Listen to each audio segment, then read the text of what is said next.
All right, welcome back to the Fanalyst YouTube channel. I'm Ethan Skolnick. You can follow me at Ethan J. Skolnick and also at 5 Reasons Sports. Make sure you catch the latest interviews on our channel with Brady Hawk, also Courtney Fallon and others. They're all up, and you can check them out on the channel. But this is a personal favorite of mine. This is somebody I've wanted to do an interview with here for a while.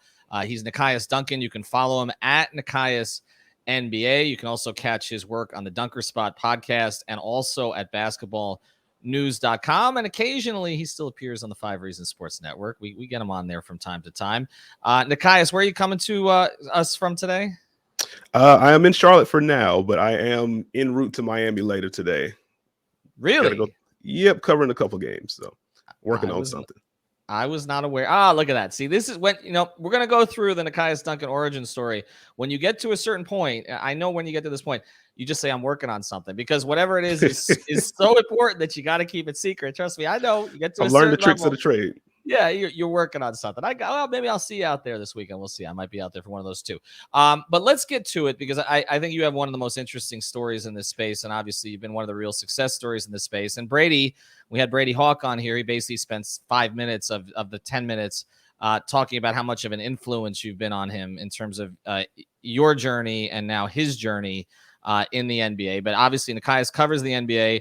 The Heat is his team, although I don't know if you're really allowed to acknowledge that these days. But can you just get started first before we get to how your content started to be produced? When did your love of basketball begin? Level of basketball began, like I played rec ball when I was like 6. So like in terms of sports, like football was my first love, but I also liked basketball quite a bit. So that's kind of where it got started.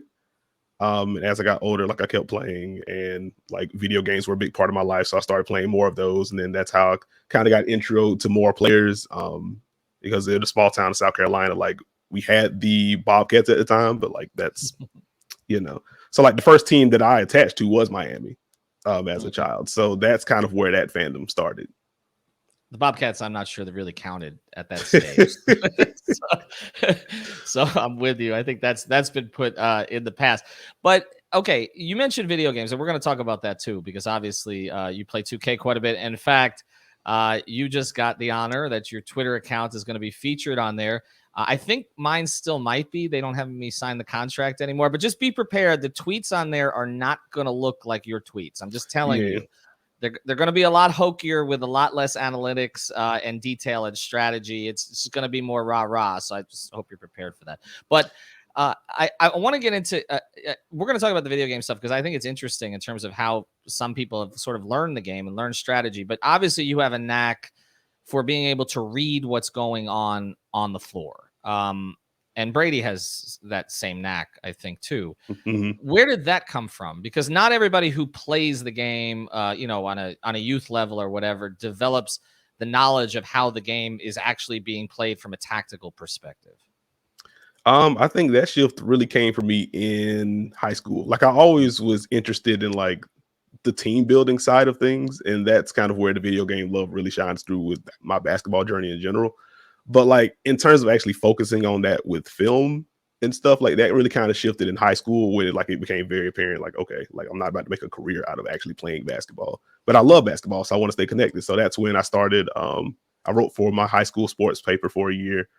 I was already kind of doing the Facebook thing, commenting and then helping run a Facebook page. And so I was just looking at a bunch of basketball at that point, and like my thoughts kind of skewed towards, like in terms of free agency, it wasn't necessarily rumors. It's like, okay, how does this guy going to fit? Like, does he make this team better? Yes or no?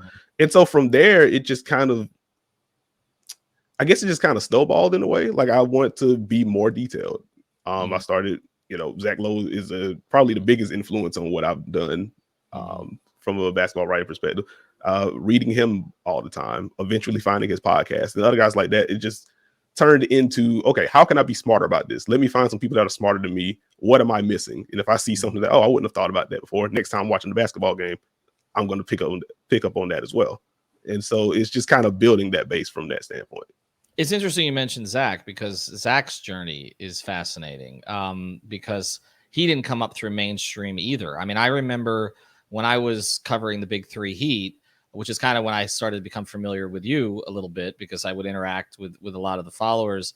And I got to know Zach a little bit. I mean, Zach wasn't Zach at that stage. I mean, Zach had built up on a number of kind of independent platforms before, obviously, he, sort of became a staple at ESPN. And he has led in a lot of ways, I think, this sort of revolution to think about the game in a smarter way instead of simply a narrative way or a transaction way or a whatever it is the coach or player is saying today way, but in the way of actually finding out why things are happening. Sort of beyond it. And I think that is one of the things we're focusing on here at Fanalyst, is that so many fans have kind of grown up now wanting to know why. And not only that, but wanting to discover why, like not just trust the why from the coaches or the players. And I think that's big. I say it all the time, like basketball content in terms of the written stuff, the video stuff, like it's never been smarter than it is right now. You just kind of have to know where to look for it, because there are a ton of people doing what I do. Like, again, like I'm in the Zach Lowe pipeline, so to say. Like, not that he knows me personally, but you get what I'm saying. Like, he's such an influence on what I've done. And now there are people that have told me, like, my work and the way that I explain things influences the way that they want to do things. And that's surreal to me, because I just feel like I'm just doing my job or just doing something that I love. So it's humbling, but it just kind of shows like there's a market for this stuff. There definitely is. I want to get to the Facebook thing now, because that is really where people started to find your writing, right? Like, not a lot of people come from Facebook. Facebook is a tough place for sports. I will just say. I mean, yes. everybody gets on Heat Twitter. Spend some time on Heat Facebook and find some of the takes there. The Facebook forums are absolutely awful. I mean, they have to be the worst, right? Like, I mean, Reddit's pretty bad too, but like, I feel like at least Twitter, there is this regular engagement that goes on. So there is this education process. On Facebook, it's unfiltered. It's just, yeah. And the salary cap does not exist. It's just any trade could be made. You could bring back Jordan right now at age 60 or whatever it is. And people will propose that and throw that in the trade machine. But I guess your journey there, like, how did people find you initially? Like it was pretty random. Like I want to say 2010 is really when I got big on the Facebook stage, or when I started doing it more frequently. I was just, a fan of a page called NBA Talk, because in my real life, it was my best friend and my cousin. Like, those were really the two people that I could talk like actual basketball with, outside of like the narrative, hey, this guy's cool, whatever. So if you have two people, and again, I'm in a small town in South Carolina as a child at that point, so it's not like I had this big community of folks I can go to or whatever. Like, I talk to those guys at school, or I go to their house, but like a large portion of my life is spent alone then. And I'm just like, okay, well, I want to find somewhere I can talk about hoops. And so Facebook was, the popular app at that time. Like, we had all moved from like Bebo, I guess, which is a whole nother thing. But anyway, Facebook was the thing. And I was like, okay, NBA Talk, that seems to be right up my alley. As basic as I am, but okay, cool. And I just started commenting on posts, and like, it was very generic stuff like, this player signed here, here's the final score here, this big game, and just chopping it up. I wanted to be in that minute of the page, because I like to feel the page. But those pages like NBA Talk, there's like a Hoops Talk, there are a bunch of different pages, Basketball Forever, which is huge now. It was competitive trying to grow those pages, because all of them are trying to do the same thing with like different flavors. And so I wanted to be in that minute of the page, and I had to find a niche somehow. And so at the time, Twitter was not what Twitter is right now. And so the big thing for engagement at the time was, like now, transaction stuff, right? Free agent signing, trades, whatever. And so at that point, everyone was kind of looking for ESPN. Like, okay, what is Mark Stein saying? What is Brian Windhorst saying? And so I'm on Twitter with like my 20 followers or whatever. I'm just like, wait, who is this Adrian Wojnarowski guy at Yahoo? And why is he getting news? Why is he tweeting out news like 45 minutes before Mark Stein is? And so I'm just like feeding the page admins at the time this news, like, hey, this guy signed here. And early on, it's like, okay, cool. I haven't seen this anywhere. Let's wait until I see it on SportsCenter to make sure this is right. But then you get like 5 or 6 of those in a row. It's like, okay, wait a minute. Like, he might be onto something here. We're getting a whole bunch of likes and shares before these other pages, because we're just getting the news earlier. And so that's how they found, aside from like the way that I was talking about actual games and stuff, that was really what made me an asset to the page, because I was being able to get that news to them quicker than everyone else. You were breaking the Woj bombs before everybody else. There we go. But so how did Miami Heat Beat find you? because for people who aren't aware, and if you're watching the channel, you may not be aware, Miami Heat Beat is podcast. It's more than that now. That sort of grew out of South Florida. Well, actually, Orlando, I guess half of it, because Brian and Johnny and others, they briefly actually were under the 5 Reasons umbrella. So briefly, you were under the 5 Reasons umbrella. But how did they find you? Kind of random, honestly. Like I think my first interaction with either of those guys, I was on my timeline one day and someone had retweeted a Dwayne Wade piece that Johnny had wrote.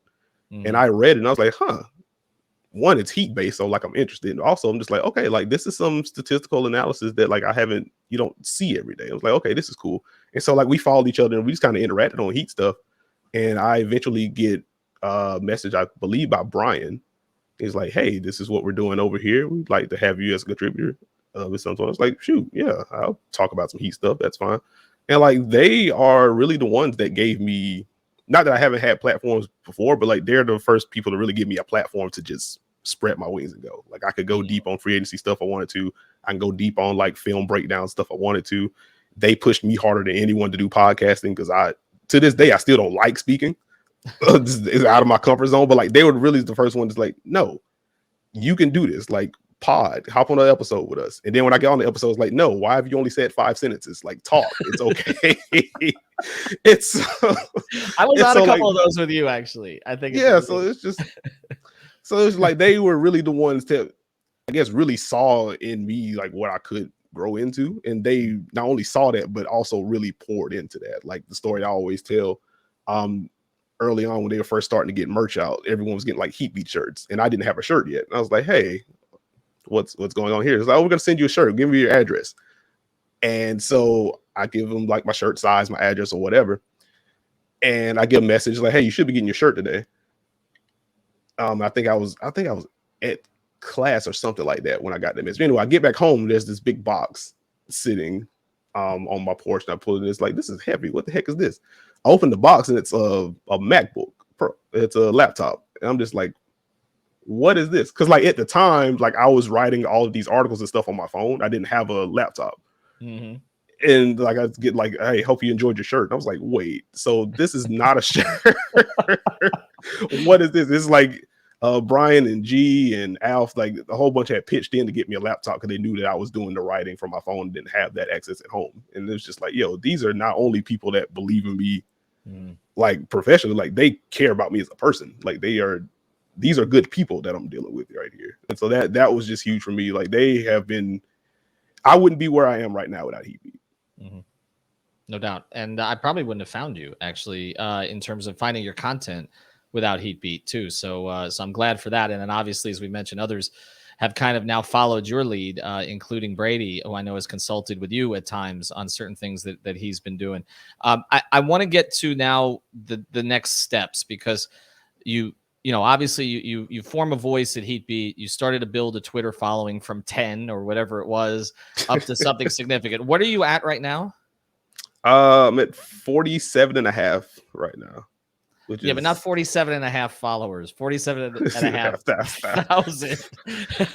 Yeah, we're going to hit 50,000 followers at some point this year, which is insane to me. That is pretty significant, I would say. And again, this is all sort of organic and from scratch. But I want to get to where you are now. So like you mentioned, you weren't always comfortable with the podcasting. You were always comfortable with the writing. You found a home for writing at Basketball News. We've interviewed Alex Kennedy about kind of his mission and he came up through a Fanalyst model as well and was working for a bunch of different websites, but his mission is basically make basketball content smarter, which is a lot of what we've talked about on the Fanalyst channel. We had Coach Nick on as well for Basketball Breakdown, who's also been in that space. What do you feel that you can do at Basketball News that maybe you might not be able to do at, say, a quote unquote traditional long time established outlet? I think a lot of the film work that I do, I kind of have free reign to do that. Like I can do, like just yesterday, I had 2 pieces go up on Wednesday. One was on Anthony Davis and the opening play that they ran for him, which is, Anthony Davis, Lakers, big time market, but is also film. And the second piece was on Amir Coffey for the Clippers. and it's a film breakdown. Like, I love the fact that I'm able to dive in equally on a big market, big name, and also like Amir Coffee. Like, I've written about Lou Dort this year. Just wrote about Jalen Suggs not too long ago. Like, I love that I have the reign to, not only make basketball smarter, but also like, this is a 30-team league. I don't want to focus on the top six. Like, what does it matter? As much as we talk about how fun trade stuff is, why does that trade stuff matter if you don't know who these players are? So like, I love that I can do that. And it's the same with the pod. Like, one of the things that I'm really proud about with the pod, the Dunker Spot that I do with Steve Jones Jr., is that with every episode between like, our normal segments, like teams that impress, teams that make you go, players that are impressed or whatever, big news, like we're hitting between 15 and 20 teams between those segments. And like, that's every episode that we do. And so I love that we are not just a general NBA. I don't even call it the NBA podcast. We do talk WNBA. We just talked about a Yoka Lee 61-point game at Kansas State. So like, we talk about basketball, period. But on the NBA side, like, I love that we are a national basketball podcast in its purest form. Like, we talk about literally everyone. Like, it's a running joke how much I bring up the Wolves and Kenrich Williams and OKC. Like, that's just what we do. And so I think just making sure that everyone is represented and also like the content is smarter. I think that's kind of the big goal for me. And Dunker Spot is now one of the most popular NBA or basketball podcasts in the country. So let me close here with you, Nekias, because I think everything you're talking about leads to one place here, which is, you mentioned you want to talk about all the teams and you want to make basketball content smarter. But obviously, there are major outlets in this country, that make a lot of money by doing the exact opposite, right? Like, and I know you've been outspoken about this, okay? Not just about the 4-letter network, but also about the most popular NBA show that's ever existed, obviously inside the NBA, right? Where it is mostly about jokes and narratives, and you can't really even, and it's about 4 teams, and it's fun. Nobody argues that it's not fun, but it's not necessarily making basketball fans smarter. Do you think we're going to see in the next 5 to 10 years where there are more fans that are saying, we don't really want that as much anymore? We don't really just want Lakers and Nets and Knicks maybe, and maybe, the Celtics. We want the whole league. And we want you to tell us why. We don't just want to analyze somebody's body language on the bench or what they kind of, they subtweet their coach or any of the kind of stuff that comes up on those shows. I would expect like within the next 10 years, we'll see at least a subtle shift, because like I can only speak for myself, but like as someone, like I respect inside the NBA, like it's not my cup of tea now just because I'm deep in the weeds on this stuff. And so like the things that they say that are inaccurate or the way that they carry on, like it just rubs me the wrong way even more now because I know better, for lack of a better way to phrase it. But like, I don't think that path is like uncommon. Like, I love Inside the NBA was my favorite thing to watch. First, Inside the NBA and First Take were that was appointment television for me when I was younger.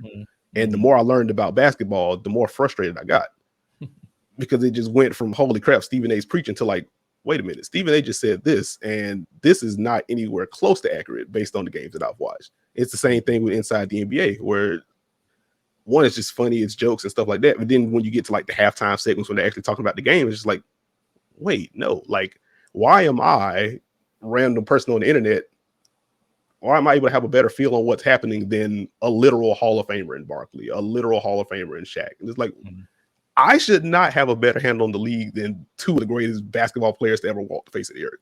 And so like, I think a lot as the general audience gets smarter about this stuff, like I think those things are going to become more egregious overall. And I think we're going to see a sort of stuff like, okay, like maybe it's not getaway, throw away Inside the NBA and overall, because I don't think that's ever going to happen.